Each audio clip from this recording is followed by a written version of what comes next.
Hello students, स्वागत है आप सभी का आपके अपने यूट्यूब चैनल तेजस स्टडी पॉइंट पर। दोस्तों, आज के इस वीडियो में हम पढ़ने वाले हैं कक्षा 9 की एनसीईआरटी के 14वें चैप्टर को, जिसका नाम है प्राकृतिक संपदा।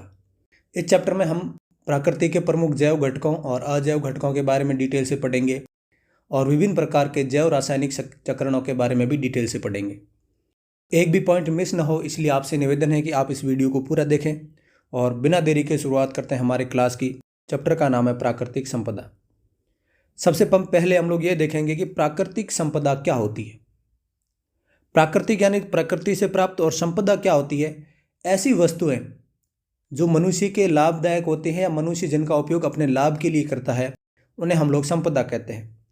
जिन वस्तुओं का उपयोग मनुष्य अपने लाभ के लिए कर सकते हैं उसे संपदा कहा जाता है, और जो संपदा प्राकृतिक रूप से उपलब्ध होती है उसे प्राकृतिक संपदा कहा जाता है। इसमें सबसे पहला जो टॉपिक पढ़ रहे हैं हम लोग, जैव मंडल क्या होता है। जैव का मतलब होता है जीवन। जैव अर्थात जीवन। पृथ्वी के सभी क्षेत्र जैसे वायुमंडल, जलमंडल और स्थल मंडल में जहाँ जीवन पाया जाता है उसे हम कहते हैं जैव मंडल। जिस भी मंडल के अंदर जहाँ जहाँ जीवन पॉसिबल है, जहाँ लाइफ होती है, वहाँ हम कहते हैं कि वहाँ पे क्या है, वो जैव मंडल है। और जैव मंडल जो है दो घटकों से मिलकर बना है, एक जैविक घटक और एक अजैविक घटक। जैविक घटकों के अंदर जिनके अंदर जीवन होता है वो है पौधे, जंतु, सूक्ष्म जीव, ये सब जैविक घटक के अंदर आते हैं। और अजैविक घटकों के अंदर आते हैं हवा, पानी, तापमान, मिट्टी, ये सभी जो है प्रकृति के अजैविक घटक है। अगला हमारा है जीवन की श्वास वायु। जो हम सांस लेते हैं वायु, वो श्वास लेने वाली वायु क्या होती है? तो हम जो वायु लेते हैं उस वायु जो है बहुत सारी गैसों का मिश्रण होती है। हमारी जो वायु जो है nitrogen, oxygen, carbon dioxide, organ, जलवाष्प, इन सभी का मिश्रण होता है। और हमारा जो वायुमंडल है इसके अंदर टोटल नाइट्रोजन 78% पाई जाती है, 21% ऑक्सीजन पाई जाती है। बाकी थोड़ी थोड़ी गैसें होती है, जैसे ऑर्गन पाई जाती है 0.9% है, कार्बन डाइऑक्साइड 0.03% पाई जाती है। तो बाकी वाली गैसें जो है बहुत कम होती है। दो प्रमुख गैसें कौन कौन सी? नाइट्रोजन और oxygen. Helium, neon, organ, krypton जैसी उत्कृष्ट गैसें। उत्कृष्ट गैसें कौन सी होती है? वे गैसें जो कभी भी किसी भी धातु या अधातु से क्रिया नहीं करती, उन्हें हम कहते हैं अक्रिय गैसें या उत्कृष्ट गैसें। ये बहुत ही अल्प मात्रा में पाई जाती है। वायुमंडल क्या होता है? पृथ्वी की सतह के ऊपर, पृथ्वी की जो सरफेस है इसके ऊपर की साइड, वह क्षेत्र जहां वायु पाई जाती है वायुमंडल कहलाता है। और ये कई परतों में मौजूद है। हमारा वायुमंडल जो है कई परतों में, जैसे लिखा हुआ है कि सबसे नीचे की परत होती है उसको बोलते हैं शोभ मंडल। उसके ऊपर का जो परत होती है उसको बोलते हैं समताप मंडल। फिर हमारा मध्य मंडल आता है, फिर अयन मंडल आता है, अयन मंडल को ताप मंडल कहते हैं। और उसके बाद जो आता है सबसे बाहरी बाह्य मंडल। और उसके बाद हमारी पृथ्वी का वायुमंडल खत्म हो जाता है, अंतरिक्ष आ जाता है। तो वायुमंडल की कई परतें हैं और कई परतों के अलग अलग उपयोग है, जिनको आप लोग आगे की क्लासों में पढ़ोगे। वायु ऊष्मा की कुचालक है, यानी कि ऊष्मा का जो है संवहन नहीं करती। ऊष्मा यानी कि गर्मी, गर्मी को एक स्थान से लेकर दूसरे स्थान तक नहीं लेके जाती। उदाहरण, जो ऊष्मा की सुचालक होती है वो कैसे? जैसे आपने देखा होगा कोई लोहे की रोड है, लोहे की रोड को जब आप यहाँ से गर्म करोगे तो आपको यहाँ पर भी गर्मी महसूस होगी धीरे धीरे, क्योंकि ऊष्मा जो है यहाँ से धीरे धीरे ट्रांसफर होती हुई यहाँ तक पहुँच जाएगी। लेकिन वायुमंडल में क्या होता है? अगर यहाँ ज़्यादा गर्मी है तो यहाँ नहीं होगी, क्योंकि वायुमंडल जो है, वायुमंडल के अंदर जो वायु है वो ऊष्मा की कुचालक है, यानी कि ऊष्मा का संवहन नहीं करती। वायुमंडल दिन के समय और वर्ष भर पृथ्वी के औसत तापमान को लगभग नियत रखता है, यानी कि उस पृथ्वी के तापमान को, औसत तापमान बनाए रखने का काम कौन करता है? हमारा वायुमंडल। एक उदाहरण आपको बताता हूं दोस्तों, कि आपने देखा होगा कि चंद्रमा पर जो दिन का समय होता है उस समय, दिन के समय में लगभग 50 डिग्री सेंटीग्रेड से भी सामान्य तापमान जो है वो ज़्यादा रहता है। लेकिन जब चंद्रमा पर रात होती है तो -200 डिग्री सेल्सियस से भी ज़्यादा हो जाता है। लेकिन हमारी पृथ्वी पर ऐसा नहीं होता। हमारी पृथ्वी पर सामान्य दिन होता है, सामान्य रात होती है। ऐसा क्यों होता है? ऐसा इसलिए होता है क्योंकि चंद्रमा पर कोई भी वायुमंडल उपस्थित नहीं है, और कोई वायुमंडल उपस्थित न होने के कारण वहाँ पे ज़्यादा ठंड होती है और गर्मी भी ज़्यादा होती है। वायुमंडल और क्या करता है? ये दिन के तापमान में अचानक आई वृद्धि को रोकता है, अचानक से वृद्धि को नहीं होने देता। और रात के समय ऊष्मा को बाहरी अंतरिक्ष में नहीं जाने देता, क्योंकि अंतरिक्ष बहुत ठंडा होता है। तो बाहरी अंतरिक्ष में जाने नहीं देता, जिससे रात्रि अत्यधिक ठंडी नहीं हो पाती और हमारा दिन जो है अत्यधिक गर्म नहीं हो पाता। अब अगला टॉपिक जो हम पढ़ रहे हैं वो है हमारी पवनें, विंड्स। विंड्स क्या होती है, पवन क्या होती है? जब वायु गति करती है, जब कोई भी वायु गतिशील हो जाती है तो गतिशील वायु को ही हम लोग क्या कहते हैं, पवन कहते हैं। एक क्षेत्र से दूसरे स्थान पर हवा की गति को पवन निर्माण करती है, यानी कि उसको पवन कहते हैं। और हवा किस प्रकार गति करेगी उसको पढ़ें आप लोग। यानी कि जब तापमान बढ़ेगा पृथ्वी के ऊपर हो भले समुद्र के ऊपर, जब तापमान में वृद्धि होगी तो हवा भी क्या हो जाएगी, हवा भी गर्म हो जाएगी। और हवा गर्म होकर हमेशा कहाँ जाती है, ऊपर की ओर चली जाती है। तो यहाँ की हवा अगर गर्म होकर ऊपर चली जाएगी तो यहाँ पे जो है वो एक लो प्रेशर का जगह बन जाएगी, यानी कि यहाँ दाब जो है वो दाब बहुत कम हो जाएगा हवा का। और हवा का ये रूल होता है कि कहीं पर भी दाब कम होगा तो हमने पढ़ा था पहले भी क्लासों के अंदर, एक विसरण विधि होती है। विसरण विधि में क्या होता है कि हवा जो भी होती है, वायु हवा उच्च सांद्रता से या फिर उच्च दाब से निम्न दाब की ओर गति करती है। तो यहाँ उच्च दाब, अगर मान लो समुद्रों के ऊपर उच्च दाब है तो समुद्रों से स्थल की तरफ गति करेगी पवनें। तो दिन के समय हवा की दिशा समुद्र से स्थल की तरफ होती है, क्योंकि जो जल का भाग होता है समुद्रों के ऊपर जो होता है वहाँ पर भी तो गर्मी बढ़ती है, वहाँ पर भी तो निम्न दाब का क्षेत्र बनता होगा। लेकिन समुद्र जो है पानी का बनता होता है, और पानी के अंदर आपको पता है ठोस द्रव जब गैस पड़ते हैं तो द्रवों के जो आपस में कण हैं उससे दूर दूर दूर होते हैं, यानी कि कण गतिशील होते हैं। और गतिशील कण होने के कारण ये गर्म कम होते हैं, स्थल की अपेक्षा समुद्र कम गर्म होते हैं, इसलिए यहाँ पे निम्न दाब का क्षेत्र स्थल पर बनता है। और निम्न दाब का क्षेत्र जहाँ बनेगा हवाएं उसी तरफ चलेगी, यानी कि दिन के समय हवा समुद्र से स्थल की तरफ होती है, क्योंकि स्थल के ऊपर हवा जल्दी गर्म होती है। और रात के समय हवा की दिशा स्थल से समुद्र की तरफ होती है, क्योंकि रात के समय स्थल और समुद्र दोनों ही ठंडे होने लगते हैं। अगला हमारा जो पॉइंट है वो है वायु प्रदूषण। एयर पॉल्यूशन क्या होता है? प्रदूषण से आप क्या समझते हैं? यानी कि किसी प्रकार का हवा के अंदर विकार उत्पन्न हो जाना, उसको हम लोग प्रदूषण कहेंगे।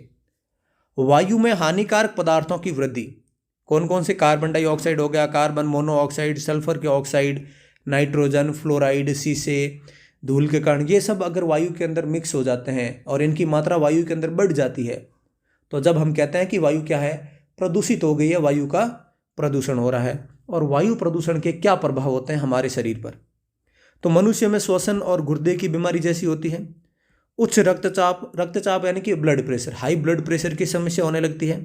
आंखों में जलन होती है, कैंसर होने की संभावना बढ़ जाती है, पौधों में वृद्धि नहीं होती, क्लोरोफिल में गिरावट हो जाती है। क्लोरोफिल जो पौधों में प्रकाश संश्लेषण के लिए उत्तरदायी है, पत्तियों पर कई रंगों के धब्बे बन जाते हैं। ये सभी वायु प्रदूषण के कारण होता है, यानी कि बहुत ही ज़्यादा इफेक्ट करता है मनुष्य जीवन को, और पादपों के जीवन को भी बहुत ही ज़्यादा प्रभावित करता है वायु प्रदूषण। अब वर्षा क्या होती है? दिन के समय जब जलाशयों का पानी लगातार सूर्य की किरणों के द्वारा गर्म होकर वाष्पित होता रहता है, वायु जल वाष्प को ऊपर ले जाती है और जहाँ ये फैलती और ठंडी होती है। दिन के समय जब गर्मी बढ़ेगी तो समुद्रों के सतह के ऊपर जब गर्मी बढ़ेगी तो यहाँ का समुद्र का जो पानी है वो वाष्प हो जाएगा, वाष्प यानी कि भाप बन के ऊपर उड़ने लगेगा। और जब ऊपर जाएगा तो एक आपको रूल पता होगा फिजिक्स का कि ऊंचाई बढ़ेगी, हाइट बढ़ेगी तो टेम्परेचर क्या हो जाएगा, बहुत कम होता जाएगा। जैसा आपने देखा है कि आप पर्वतों के ऊपर चढ़ते हो तो पर्वतों के नीचे तो हवा जो है दाब या फिर तापमान है वो बहुत ज़्यादा होता है, लेकिन पर्वतों के ऊपर बहुत ज़्यादा ऊपर तक जाते हैं तो वहाँ पर हमें ग्लेशियर भी देखने को मिलते हैं, क्योंकि वहाँ पर तापमान बहुत कम होता है।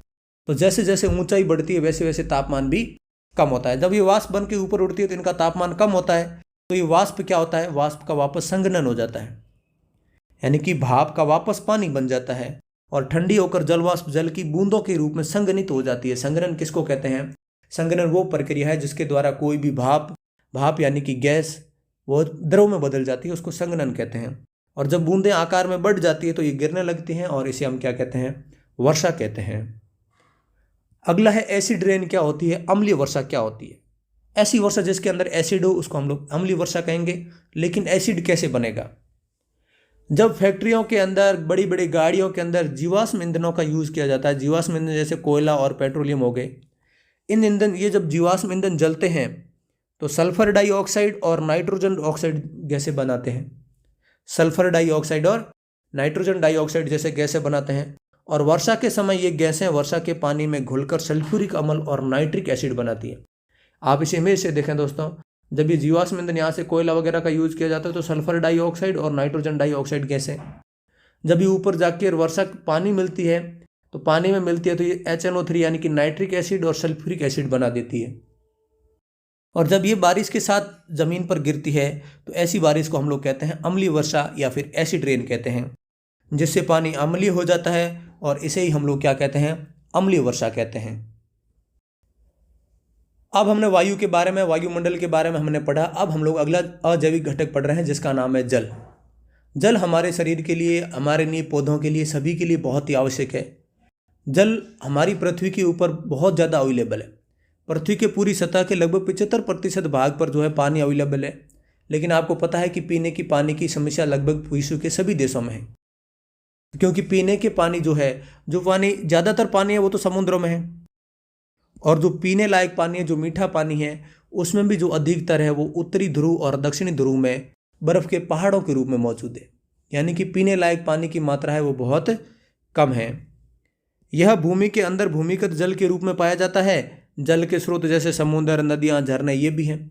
यानी कि पानी, जो पीने वाला पानी है वो ज़मीन के अंदर भी पाया जाता है और समुद्र, नदियों में भी पाया जाता है।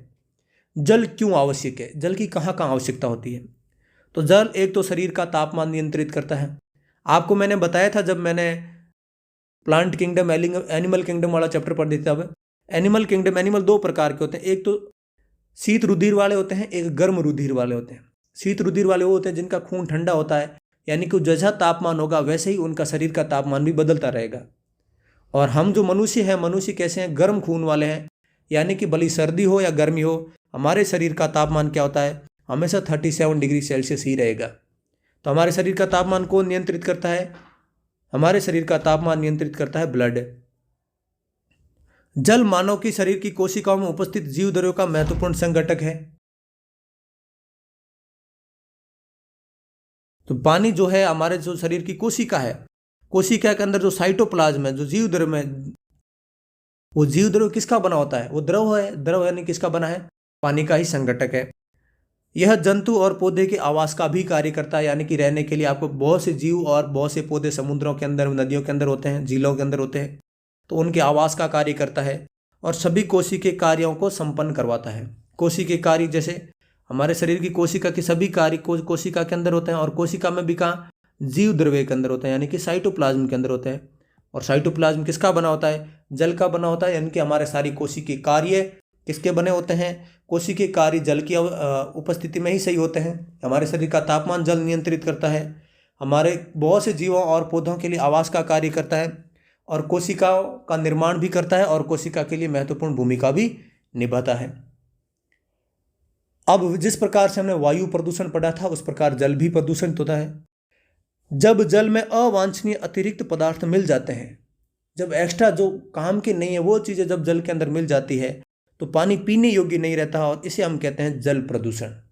तो जब पानी पीने योग्य नहीं रहता, क्योंकि ऐसे ऐसे केमिकल्स पानी के अंदर मिल जाते हैं जो हमारे शरीर के लिए हानिकारक है, तो उस जल को हम क्या कहते हैं? वो प्रदूषित जल होता है। उस जल को जल प्रदूषण कहते हैं। क्या कारण हो सकते हैं जल प्रदूषण के? तो जलाशयों में, यानी कि जहाँ से पानी हमारे पीने के लिए आता है वहाँ उद्योगों का कचरा डाल देना, यानी कि जो इंडस्ट्रियल वेस्ट है उसको डाल देना, जैसे यहाँ से आपको इमेज में दिख रहा है।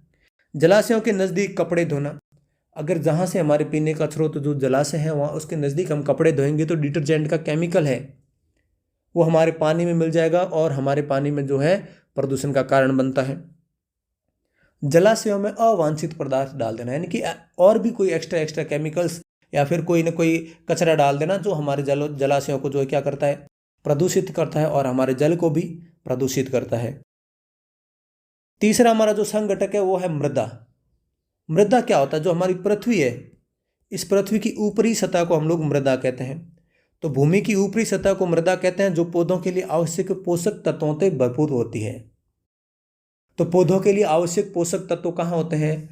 वो मृदा के अंदर होते हैं, और मृदा जमीन के सबसे ऊपरी परत को कहा जाता है। और मृदा का निर्माण कैसे होता है? मृदा निर्माण बहुत से कारकों के द्वारा होती है, और मृदा निर्माण का समय कोई 1-2 वर्षों का नहीं है, बहुत सी लाखों, करोड़ों, मिलियंस ऑफ ईयर्स लगते हैं मृदा के निर्माण होने में। तो आपको अगर ये रिलेवेंट लगे कि अगर सूर्य के प्रकाश से किस प्रकार से मिट्टी बनती है, तो धीरे धीरे समय के अनुसार ये सारे के सारे कारक जो है ये प्रभावकारी होते हैं किसी भी मृदा के निर्माण के लिए। तो मृदा निर्माण के कारक है कौन कौन से? सूर्य, पानी, वायु, जीव जंतु, ये सभी। दिन, सूर्य कैसे हैं? तो दिन के समय सूर्य जब चट्टानों को गर्म करता है तो चट्टानें फैलती है, और रात को जब चट्टानें ठंडी होती है तो चट्टानें सिकुड़ जाती है, और इस फैलने सिकुड़ने से उन चट्टानों में दरार पड़ जाती है, और फिर बड़ी बड़ी चट्टानें छोटे छोटे टुकड़ों में टूट जाती है। यानी कि जब गर्मी पड़ेगी तो चट्टानें फैलेगी, और ठंड पड़ेगी तो चट्टानें सिकुड़ जाएगी, और इस फैलने सिकुड़ने से चट्टानें टूट जाती है, और उनसे क्या बनती है? मिट्टी बनती है। तेज बहता हुआ पानी चट्टानों के टुकड़े कर देता है, उनके अवसाद बना देता है, जिससे मृदा बनती है। ये तो हम लोग जनरली देखते ही हैं। जब नदियां कहीं से पहाड़ों के ऊपर से आती है तो वो नदियां पहाड़ों को काट के अपने साथ अवसाद बहा कर लाती है, और उनसे मिट्टी बन जाती है। जब तेज हवाएं चलती है वो भी चट्टानों को काटती हैं, और मृदा बनाने के लिए रेत को भी एक स्थान से दूसरे स्थान पर ले जाती है।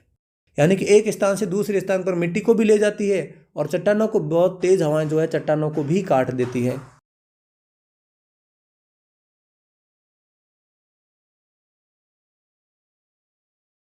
और जीवित जीव,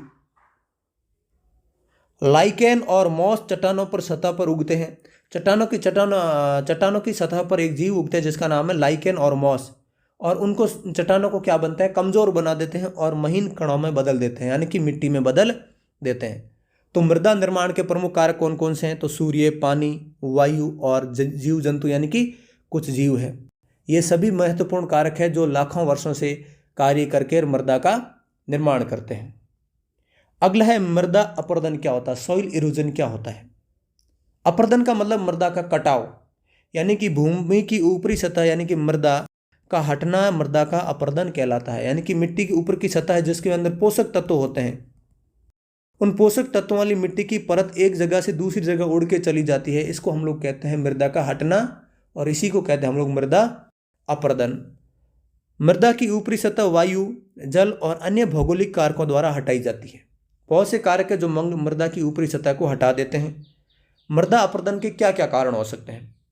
तो अधिक मात्रा में पशुओं को चराना, पशु चराएंगे तो अधिक मात्रा में पशु को चराना भी जो है मृदा अपरदन का कारण बनता है।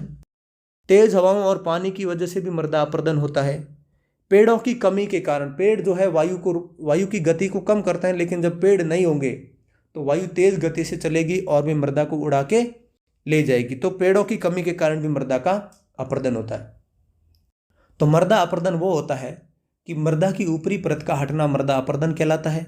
मृदा अपरदन के प्रमुख कारण है पशु चराना, पशु चराना नहीं है, बहुत ही अधिक मात्रा में पशु चराना, और उसके बाद है पेड़ों में कमी, और फिर है तेज हवाएं और पानी या फिर तेज गति से बहता हुआ पानी। ये तीन प्रमुख कारण हैं जो मृदा अपरदन करते हैं। अब पढ़ रहे हैं हम लोग दोस्तों सबसे महत्वपूर्ण टॉपिक इसी चैप्टर का, जैव रासायनिक चक्रण। चक्रण का मतलब होता है चक्र, यानी कि घूमते रहते हैं, और जैव रासायनिक यानी कि बायोकेमिकल्स। केमिकल्स क्या होते हैं? बायोकेमिकल्स जो हमारे लिए आवश्यक होते हैं वे वायुमंडल से हमारे शरीर में आते हैं और हमारे शरीर में वापस वायुमंडल में चले जाते हैं, यानी कि एक चक्र के रूप में काम करते हैं। इसी को हम लोग पढ़ते हैं जैव रासायनिक चक्र। जीवमंडल जैव और अजैव घटकों में लगातार अंतःक्रिया होती रहती है, यानी कि जैव मंडल अजैव घटकों को इनके बीच में जो है अंतःक्रिया निरंतर होती रहती है। और पौधों को carbon, nitrogen, oxygen, phosphor, sulphur, carbon, nitrogen, oxygen, phosphor, sulphur आदि तत्वों इनके खनिज की आवश्यकता होती है। इन सभी तत्वों की पौधों को आवश्यकता होती है, और इन सभी तत्वों के खनिजों की भी पौधों को आवश्यकता होती है। और ये खनिज कैसे मिलते हैं पौधों को? जल से, भूमि से, वायु से पौधों में प्रवेश करते हैं और दूसरे स्तरों से होते हुए मुख्य स्रोत में वापस स्थानांतरित होते हैं। यानी कि carbon, nitrogen, oxygen, phosphor, sulphur, इन सभी जो है ये सभी पौधे कैसे लेते हैं? ये जल से, वायु से, भूमि से, ये पौधों के अंदर आएंगे, ठीक है। और पौधों से हम पौधों के जो भी पदार्थ होंगे उनको मनुष्य सेवन करेगा, और जीव जंतु खाएंगे तो मनुष्य के अंदर चले जाएंगे और मनुष्यों से वापस वायुमंडल में चले जाएंगे। यानी कि इनका स्थानांतरण इस प्रकार से चलता रहता है, और इसी प्रक्रम को हमको क्या कहते हैं? जैव रासायनिक चक्र कहते हैं। जैव रासायनिक चक्र में सबसे पहले पढ़ते हैं जलीय चक्र। जल किस प्रकार से प्रवाहित होता है? तो आपको पता ही है कि जब गर्मी बढ़ती है तो समुद्रों का पानी वाष्पीकरण होता है, वाष्पीकरण से जो है ये भाप बनती है, भाप से बादल बनते हैं, बादल बन के वर्षा होती है और वर्षा ज़मीन पे गिरती है और ज़मीन से जो है नदियों से पानी वापस जो है समुद्रों में चला जाता है। यानी कि ये प्रक्रम यही चलता रहता है। वह प्रक्रिया जिसके द्वारा जल वाष्प बनता है और वर्षा के रूप में सतह पर गिरता है और फिर नदियों द्वारा समुद्र में पहुंच जाता है, इसे जलीय चक्र कहते हैं। यानी कि जब जल वाष्प बनता है और फिर वर्षा के रूप में हमारी ज़मीन पर गिरता है और फिर नदियों के द्वारा वापस समुद्रों में पहुंच जाता है, और इसी चक्र को हम क्या कहते हैं? जलीय चक्र कहते हैं। महासागरों, समुद्रों, झीलों तथा जलाशयों का जल सूर्य की ऊष्मा के कारण वाष्पित होता रहता है। यानी कि सूर्य की गर्मी पड़ेगी तो उनका वाष्पीकरण होगा। पौधे मिट्टी से भी पानी को अवशोषित करते हैं और प्रकाश संश्लेषण की क्रिया के दौरान इस्तेमाल करते हैं। पौधों के लिए जब बारिश नहीं हो रही होती तब भी उनको जल की तो आवश्यकता होती है, तो वे जब जल कहाँ से लाते हैं? तो वे जल मिट्टी से जो है ऑब्जर्व करते हैं, यानी कि मिट्टी से भी जल लेते हैं। जलाशयों से होने वाले जल का वाष्पीकरण तथा संघनन हमें वर्षा प्रदान करता है। यानी कि वाष्पीकरण होता है, वाष्पीकरण से भाप बनती है और भाप से वापस पानी बनता है, वर्षा की बूंदें बनती हैं जिसको संघनन कहते हैं। तो वाष्पीकरण और संघनन से हमारे वर्षा होती है। जल जो वर्षा के रूप में जमीन पर गिरता है तुरंत ही समुद्र में नहीं जाता, इससे कुछ जमीन के अंदर चला जाता है जो भूजल का भाग बन जाता है। यानी कि पानी के अंदर का कुछ पानी जो है जमीन के अंदर भूजल में चला जाएगा और कुछ जल होगा जो नदियों के रूप में वापस समुद्रों में चला जाएगा। और पौधे भूजल का उपयोग बार बार करते हैं, ये प्रक्रिया चलती ही रहती है। तो ये आपने समझ गए होंगे जल चक्र किस प्रकार चलता है कि पानी जो है समुद्रों से भाप बन के उठता है, फिर वापस संघनित होकर वर्षा के रूप में नीचे गिरता है, फिर वर्षा के रूप में गिरता है तो सतह के ऊपर गिरता है। सतह का सारा पानी जो है वो समुद्रों में वापस नहीं जाता, नदियों में कुछ पानी जो है वो भूजल के रूप में नीचे चला जाता है और बाकी पानी जो है नदियों के साथ बहता हुआ कहाँ चला जाता है? वापस समुद्रों में चला जाता है। इसी को हम कहते हैं जल चक्र। अगला हमारा चक्र है नाइट्रोजन चक्र। नाइट्रोजन भी पौधों के लिए बहुत ही आवश्यक महत्वपूर्ण तत्व है। इस प्रक्रिया में वायुमंडल की नाइट्रोजन सरल अणुओं के रूप में मृदा और पानी में आती है। यानी कि जो वायुमंडल की नाइट्रोजन है जो 78% पाई जाती है, ये तो वायुमंडल में, तो फिर पहले कहाँ आएगी? पहले ये मिट्टी में आएगी या फिर अपने जल में आएगी। तो मिट्टी या फिर जल के अंदर पहले ये प्रवेश करेगी नाइट्रोजन। ये सरल अणु जटिल अणुओं में बदल जाते हैं, फिर ये नाइट्रोजन जो है जटिल अणुओं में बदल जाती है, यानी कि नाइट्राइट और नाइट्रेट में बदलती है। क्यों बदलती है इसका कारण हम लोग पढ़ेंगे। नाइट्रोजन नाइट्राइट और नाइट्रेट में क्यों बदलती है, जटिल यौगिकों में क्यों बनती है, सरल क्यों नहीं रहती, और फिर जीवधारियों से इस सरल अणुओं के रूप में वायुमंडल में वापस चली जाती है। यानी कि पहले नाइट्रोजन होती है वायुमंडल में, फिर पानी और मृदा में आती है, मृदा और पानी से जो है ये नाइट्राइट और नाइट्रेट के रूप में बदलती है। फिर कुछ जीव ऐसे होते हैं जो नाइट्राइट को वापस नाइट्रोजन में बदलते हैं और फिर ये वापस वायुमंडल में चली जाती है। इसी चक्र को क्या कहते हैं हम लोग? नाइट्रोजन चक्र कहते हैं। इस इमेज को हम लोग समझेंगे, पहले हमारे पॉइंट क्लियर हो जाए, उसके बाद इस इमेज को मैं आपको समझाने का प्रयास करूंगा। वायुमंडल का 78% भाग नाइट्रोजन है। नाइट्रोजन काम क्या करता है? तो प्रोटीन, जो न्यूक्लिक एसिड, जो हमारे शरीर के जो डीएनए और आरएनए है और विटामिन, इन सभी को बनाने के लिए, इन सभी के लिए आवश्यक घटक क्या होता है? नाइट्रोजन। यानी कि सभी को बनाने के लिए नाइट्रोजन की आवश्यकता होती है। पौधे और जंतु वायुमंडलीय नाइट्रोजन को गैसीय रूप में ग्रहण नहीं कर सकते। मैंने आपको बताया है कि जो सरल नाइट्रोजन है, नाइट्रोजन, उसको नाइट्राइट और नाइट्रेट में बदलना इसलिए पड़ता है क्योंकि पौधे जो होते हैं वो नाइट्रोजन गैस को एक्सेप्ट नहीं करते, उनको ज़रूरत नहीं होती नाइट्रोजन गैस की, अतः इसका नाइट्रोजन के यौगिकों में बदलना आवश्यक है और इसीलिए इनका क्या होता है? स्थिरीकरण होता है। तो ये पॉइंट आप लोग ध्यान रखेंगे। स्थिरीकरण, ये लिखा हुआ देखो, स्थिरीकरण यानी कि सरल नाइट्रोजन का या नाइट्रोजन गैस का नाइट्रोजन के यौगिकों में बनना, नाइट्रोजन नाइट्रेट या नाइट्राइट में बदलना नाइट्रोजन का स्थिरीकरण कहलाता है। नाइट्रोजन का स्थिरीकरण करता कौन है? यानी कि नाइट्रोजन अगर मृदा में पहुंच गई है गैस, तो इसको नाइट्रेट में कौन बनाएगा? तो एक बैक्टीरिया होता है जिसका नाम है राइजोबियम, और भी बहुत सारे होते हैं लेकिन अपन एक इसका नाम याद रखेंगे, राइजोबियम। ये दलहनी पौधों की जड़ों में पाया जाता है। जितने भी दाल वाले पौधे होते हैं उनकी पौधों की जड़ों में पाया जाता है। इस आपको इमेज आप अच्छे से देखें, ये कोई दाल वाला पौधा है, इसकी जड़ है और इस दाल के अंदर यहाँ पे जो है क्या पाया जाएगा? राइजोबियम पाया जाएगा। और राइजोबियम क्या करता है? ये नाइट्रोजन लेगा और इसको नाइट्रेट में चेंज कर देगा। यानी कि पौधों के लिए आवश्यक नाइट्रेट में कौन बदल देता है? नाइट्रोजन। तो इसकी कहाँ पाया जाता है? दलहनी पौधों की जड़ों के मूल ग्रंथिका में पाया जाता है और ये विशेष संरचनाओं में पाए जाते हैं। राइजोबियम वायुमंडल में उपस्थित नाइट्रोजन को नाइट्रोजन के यौगिकों में बदल देता है और इसी प्रक्रम को हम कहते हैं नाइट्रोजन स्थिरीकरण। तो दलहनी पौधों के जड़ों में कौन सा नाइट्रोजन स्थिरीकरण वाला प्रमुख जीवाणु पाया जाता है? राइजोबियम। तो राइजोबियम क्या करता है? नाइट्रोजन का स्थिरीकरण करता है, यानी कि सरल नाइट्रोजन गैस को नाइट्रेट और नाइट्रिक में बदल देता है। एक और भी कारण होता है, सारी नाइट्रोजन पौधों को यहां से नहीं मिलती, कुछ और भी कारण होते हैं। जब बिजली चमकती है बादलों के अंदर, बिजली चमकने के समय वायु में पैदा हुआ उच्च ताप और दाब नाइट्रोजन के ऑक्साइड में बदल देता है, यानी कि नाइट्रेट और नाइट्राइट में बदल देता है। कौन? जब बिजली गिरती है तो वायुमंडल का जो 78% वायुमंडल जो नाइट्रोजन है वो नाइट्रोजन भी यौगिकों में बदल जाती है। और ये ऑक्साइड ये नाइट्रोजन के ऑक्साइड जो बनते हैं बिजली से, ये जल में घुलकर नाइट्रिक्स और नाइट्रस अम्ल बनाते हैं और जो वर्षा पानी के साथ ज़मीन पर गिरते हैं, यानी कि वापस जो नाइट्रेट और नाइट्रिक बन गया ये वापस पानी के साथ क्रिया करते हैं। जो जल होता है वायुमंडल के अंदर वो जलवाष्प के साथ क्रिया करके बारिश के रूप में नीचे गिरते हैं। यानी कि हमने अभी तो पढ़ा था कि नाइट्रिक अम्ल और सल्फ्यूरिक अम्ल जब बारिश के साथ गिरते हैं उस वर्षा को हम लोग एसिड रेन कहते हैं, अम्ल वर्षा कहते हैं। तो ये अम्ल जो है कहाँ से आए? तो ये पहले तो नाइट्रोजन के ऑक्साइड के रूप में बनेगा बिजली से, और वो ऑक्साइड जो है वापस जल से क्रिया करेंगे तो वो क्या बनेगा? जैसे मान लो NO2 बना N2 से, और NO2 वापस जल से क्रिया करके क्या बना देगा? HNO3। इसको HNO3 किसका फॉर्मूला होता है? ये नाइट्रिक अम्ल का फॉर्मूला होता है, यानी कि वापस नाइट्रिक अम्ल बना देते हैं। और इन्हीं नाइट्रिक अम्ल से हम क्या बनते हैं? ये भी पौधों के काम में लिए जाते हैं। पौधे नाइट्रेट्स और नाइट्राइट्स को ग्रहण करते हैं तथा अमीनो अम्ल में बदल देते हैं, जिनका उपयोग प्रोटीन बनाने में किया जाता है। अब इसको मैं आपको थोड़ा सा इमेज को डिटेल से बता देता हूं दोस्तों, ताकि आपको ये क्लियर हो जाए पूरा कि वायुमंडल की नाइट्रोजन है, नाइट्रोजन पहले किस में बनेगी? नाइट्रेट में बदलेगी। कौन बदलाएगा?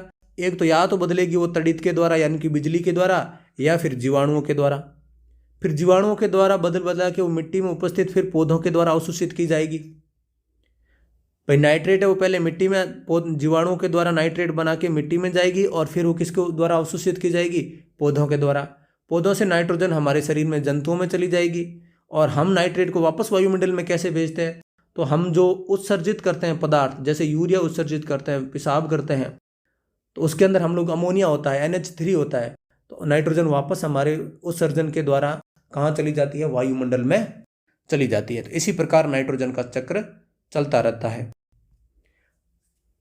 अगला हमारा चक्र है कार्बन चक्र। कार्बन भी हमारे लिए आवश्यक है और कार्बन का भी चक्र इसी प्रकार चलता है। कार्बन चक्र वायुमंडल में कार्बन का संतुलन बनाए रखता है। कार्बन पृथ्वी पर ज्यादा अवस्थाओं में पाया जाता है। कार्बन आपने देखा होगा हीरा, कोयला और अपने कई सारे यौगिकों के रूप में पाया जाता है। जब आप बड़े होकर क्लास में पढ़ोगे तो अलग से आपको पूरी कार्बनिक रसायन की किताब पढ़नी पड़ती है, यानी कि कार्बन बहुत ज्यादा पाया जाता है। यौगिक के रूप में ये वायुमंडल में तो कार्बन डाइऑक्साइड के ही रूप में पाया जाता है। अपने वायुमंडल में कार्बन डाइऑक्साइड के रूप में कार्बन पाया जाता है, और खनिजों में कार्बोनेट, हाइड्रोजन कार्बोनेट के रूप में बहुत जगह पाया जाता है। फिर अपन यूज कैसे करते हैं? तो प्रकाश संश्लेषण में पौधे कार्बन डाइऑक्साइड को लेते हैं वायुमंडल की,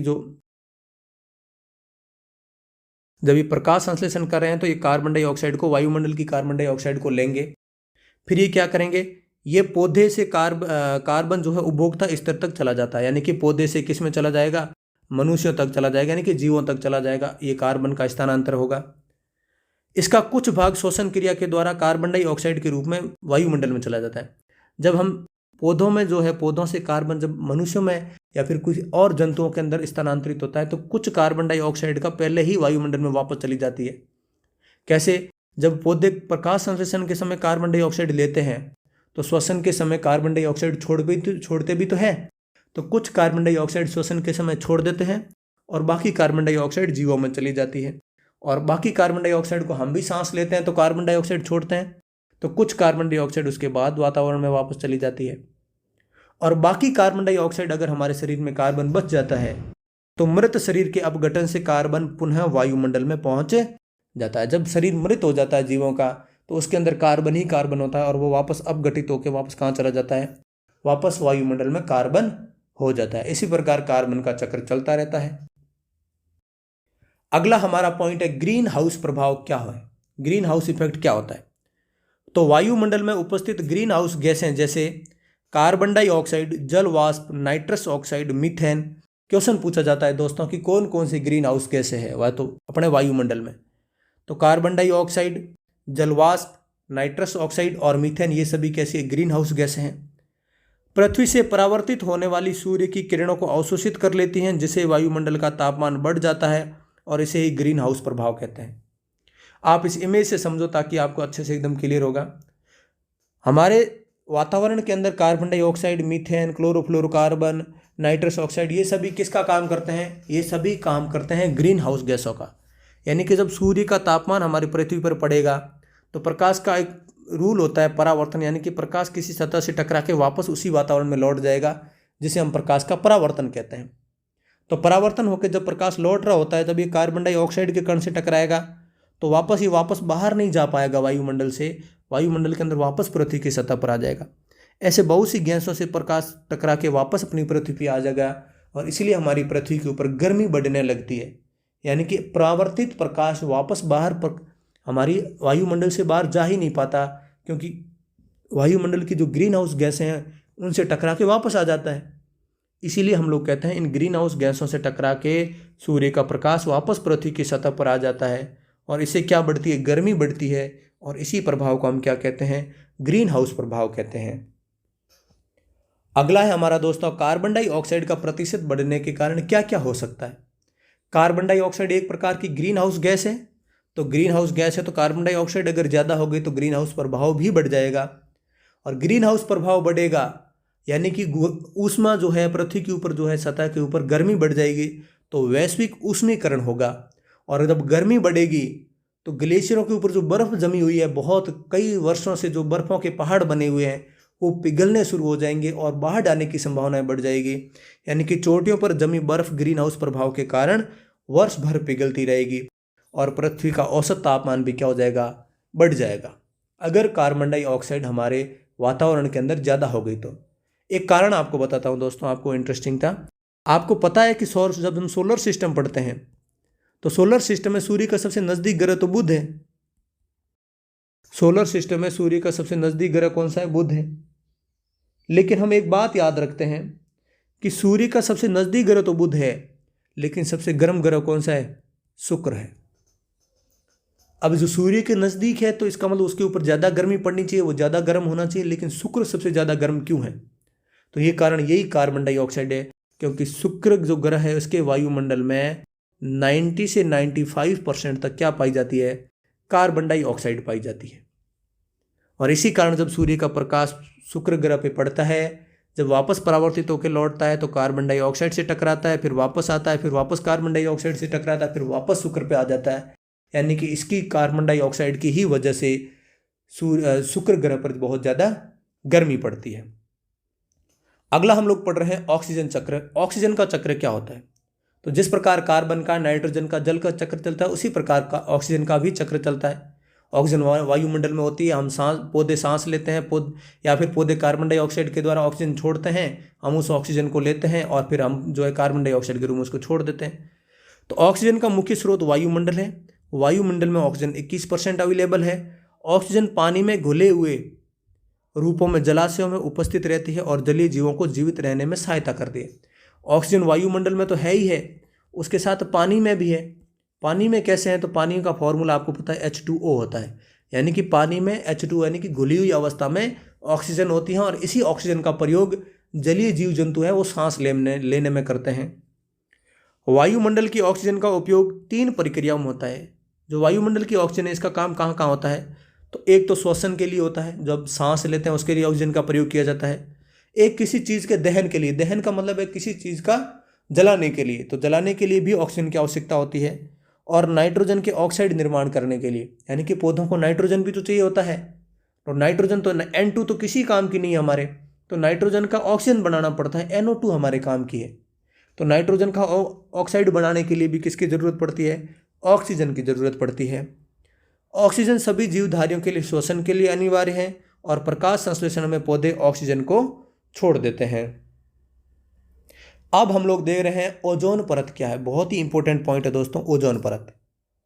हमारी पृथ्वी में हमने पढ़ा कि सौभमंडल के बाद वायुमंडल में पढ़ा था ना कि सौभमंडल होता है सबसे नीचे की परत, उसके ऊपर जाएंगे तो आएगा समताप मंडल के बाद आएगा मध्य मंडल, फिर आयन मंडल आएगा और फिर बहिर्मंडल और उसके बाद स्पेस आ जाएगा, यानी कि अंतरिक्ष आ जाएगा।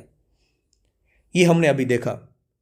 तो जो समताप मंडल है, समताप मंडल पर ऑक्सीजन यानी O3 पाई जाती है। ऑक्सीजन का ही अपर रूप है। ओजोन ऑक्सीजन का ही एक अपर रूप है जिसमें ऑक्सीजन के 3 परमाणु होते हैं। ऑक्सीजन का फॉर्मूला तो O2 होता है, लेकिन ओजोन का फॉर्मूला होता है O3। ओजोन वायुमंडल के समताप मंडल में पाई जाती है और हमारे वायुमंडल से कितनी ऊंची है, 16 किलोमीटर से लेकर 60 किलोमीटर तक की ऊंचाई तक पाई जाती है। और काम क्या करती है ओजोन, ये सूर्य से आने वाली हानिकारक पराबैंगनी किरणों को अवशोषित कर लेती है। आप यहाँ से इमेज से देखो कि जो सूर्य से किरणें आ रही है वो कितनी प्रभावकारी, कितनी मोटी है। और जब यहाँ ओजोन परत से निकल रही है, ये ओजोन परत है, जब इसे निकल रही है तो कितनी बहुत ही कम प्रभावकारी हो जाती है, यानी कि हानिकारक प्रभावकारी किरणें होती है उनको अवशोषित कर लेती है हमारी ओजोन परत। इस प्रकार पृथ्वी पर जीवों के लिए ओजोन परत एक सुरक्षात्मक आवरण का काम करती है, यानी कि एक सुरक्षा आवरण का काम करती है, यानी कि इसके ऊपर से जो है किसी प्रकार की हानिकारक किरण को नहीं पहुंचने देती। ओजोन परत का हास। ओजोन परत का इंपॉर्टेंस हमने समझ लिया कि समताप मंडल के अंदर 16 से 80 किलोमीटर तक पाई जाने वाली एक लेयर है। ओजोन जो है ऑक्सीजन का ही अपर रूप होता है जिसका फॉर्मूला O3 होता है। और ओजोन जो है सूर्य से आने वाली हानिकारक पराबैंगनी किरणों से हमारे शरीर की रक्षा करती है, सुरक्षात्मक आवरण का काम करती है। लेकिन क्या है, 1985 या 1985 में वैज्ञानिकों ने अंटार्कटिका के पास देखा कि ओजोन में एक छिद्र हो गया, यानी ओजोन इतना मोटा है, ओजोन की मोटाई जो है वो कम हो गई, इस प्रकार हो गई। इस छिद्र को क्या है, छिद्र होने का प्रमुख कारण क्या है, तो हम जो रेफ्रिजरेटर और AC उपयोग में लेते हैं उसमें जो गैस डाली जाती है उस गैस का नाम है क्लोरोफ्लोरोकार्बन। तो AC के अंदर जो क्लोरोफ्लोरोकार्बन डाली जाती है ये हमारी ओजोन परत की मोटाई कम होने के कारण या ओजोन में छेद होने का कारण, सबसे प्रमुख कारण क्या है, क्लोरोफ्लोरोकार्बन। कैसे है, तो इसी को वापस आप इमेज से ही समझेंगे तो आपको अच्छे से समझ में आएगा।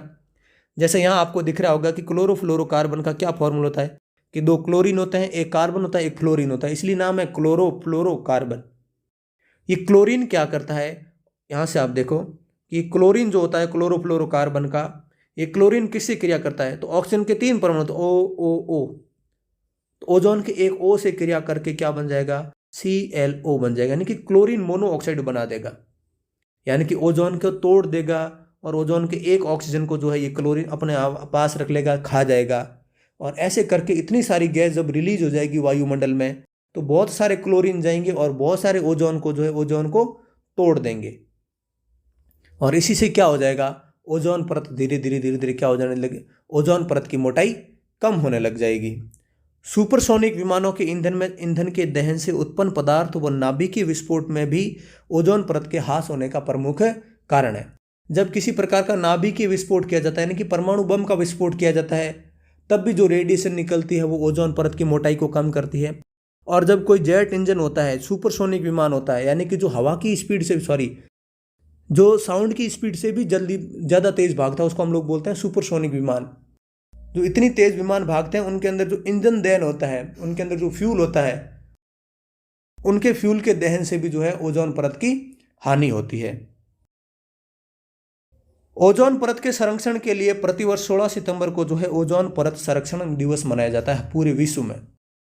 पूरे विश्व में ओजोन परत को बचाने के लिए, क्लोरोफ्लोरोकार्बन के उपयोग को कम करने के लिए हर वर्ष 16 सितंबर को ओजोन परत संरक्षण दिवस मनाया जाता है। यहाँ पर दोस्तों हमारी क्लास को हम कंप्लीट करेंगे। आई होप कि आपको क्लास पसंद आई होगी। अगर आपको क्लास अच्छी लगी है तो वीडियो को लाइक और चैनल को सब्सक्राइब जरूर कर लें। और मिलते हैं दोस्तों अगले वीडियो में, तब तक के लिए जय हिंद, जय भारत।